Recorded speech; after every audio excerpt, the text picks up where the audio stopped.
बाद आज माननीय सर्वोच्च न्यायालय ने दिल्ली के शिक्षा क्रांति के जनक मनीष सिसोदिया जी को बेल दी है। वैसे सुप्रीम कोर्ट से बहुत सारे लोगों को जमानतें मिलती रही हैं, लेकिन पूरी दिल्ली और पूरा देश जो शिक्षा क्रांति के रूप में, एक उम्मीद के रूप में मनीष सिसोदिया जी को जानता है, पहचानता है और उनसे उम्मीद लगाए बैठा था।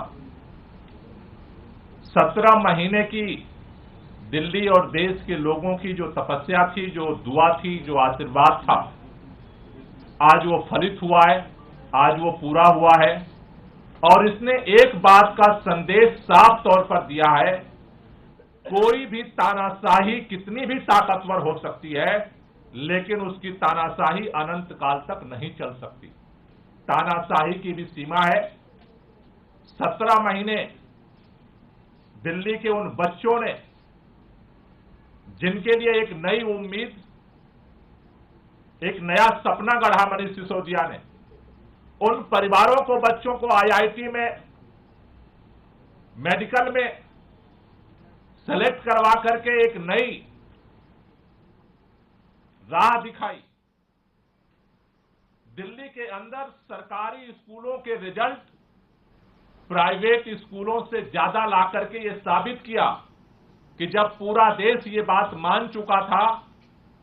कि सरकारी शिक्षा में कोई परिवर्तन नहीं हो सकता और एक एक दिन गिना जा रहा था कि किस दिन देश के सभी सरकारी स्कूलों में ताले लगेंगे और प्राइवेट स्कूलों में ही बच्चों का भविष्य सुरक्षित रह सकता है, उस मिथक को तोड़ा मनीष सिसोदिया ने। अरविंद केजरीवाल जी के नेतृत्व में सरकार ने जिस तरह से काम किया, केवल वादा नहीं किया, सपने को हकीकत में बदल करके एक देश को एक नई उम्मीद दी। उस उम्मीद को कुचलने के लिए षड्यंत्र करके, बिना तथ्य के, बिना सबूत के, जिस तरह से 17 महीने मनीष सिसोदिया जी को जेल में रखा गया, वो इस बात का सबूत है कि भारतीय जनता पार्टी और भारतीय जनता पार्टी की केंद्र की सरकार, देश के माननीय प्रधानमंत्री इस देश के अंदर शिक्षा में बदलाव की उम्मीद की जो राह है उसे कुचलना चाहते थे। देर हो सकती है, अंधेर नहीं है दुनिया में। और इसलिए आज हम सब लोग इस बात के लिए तहे दिल से धन्यवाद करना चाहते हैं सुप्रीम कोर्ट का। निश्चित रूप से इस बात का मलाल सबको है कि बिना एक तक, आज तक एक सबूत नहीं मिला। 17 महीने सीबीआई और ईडी ने दिल्ली के उप मुख्यमंत्री को जेल में रखा और धिक्कार है ऐसी एजेंसी पर जिसको आज तक एक सबूत नहीं मिला चवन्नी का।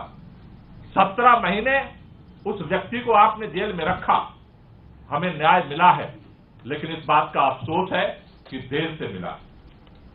इस बात का अफसोस है कि जो बिल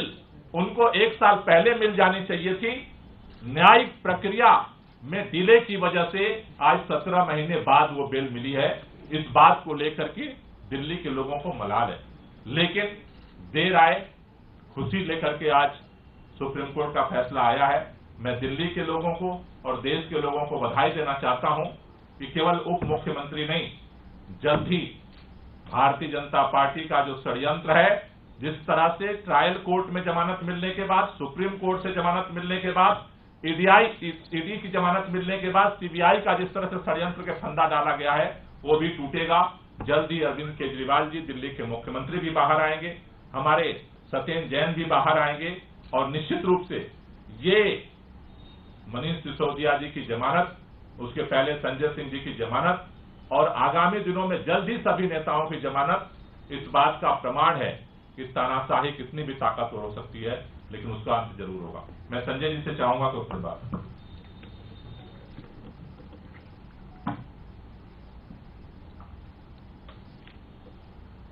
मनीष सिसोदिया जी की जमानत जोरदार तमाचा है तानाशाही के ऊपर, हिटलर शाही के ऊपर और मोदी सरकार के जुल्म के ऊपर 17 महीने आपने एक ऐसे व्यक्ति को जेल में रखा जिसके खिलाफ एक सबूत नहीं था, 1 रुपए की पैसे की बरामदगी नहीं हुई, कोई जमीन जायदाद का कागज नहीं मिला, गांव खोद डाला, बैंक खोद डाला, घर खोद डाला, कहीं कुछ नहीं मिला। लेकिन ईडी वाले, सीबीआई वाले तारीख पे तारीख, तारीख पे तारीख, तारीख पे तारीख, 17 महीने आपने सिर्फ और सिर्फ एक प्रयास किया, मनीष सिसोदिया कैसे जेल में रहे। आज माननीय सर्वोच्च न्यायालय का फैसला न्याय व्यवस्था की जीत है, लोकतंत्र की जीत है और दिल्ली और देश के लोगों की भावनाओं की जीत है। पूरा देश ये मानता है कि शिक्षा के क्षेत्र में अद्भुत और अनुकरणीय काम मनीष सिसोदिया ने किया और आपने ऐसे व्यक्ति को पकड़ के जेल में डाल दिया। पूरा देश ये मानता है कि अरविंद केजरीवाल के नेतृत्व में दिल्ली के अंदर शिक्षा, स्वास्थ्य, बिजली, पानी, माताओं बहनों के लिए बस की यात्रा,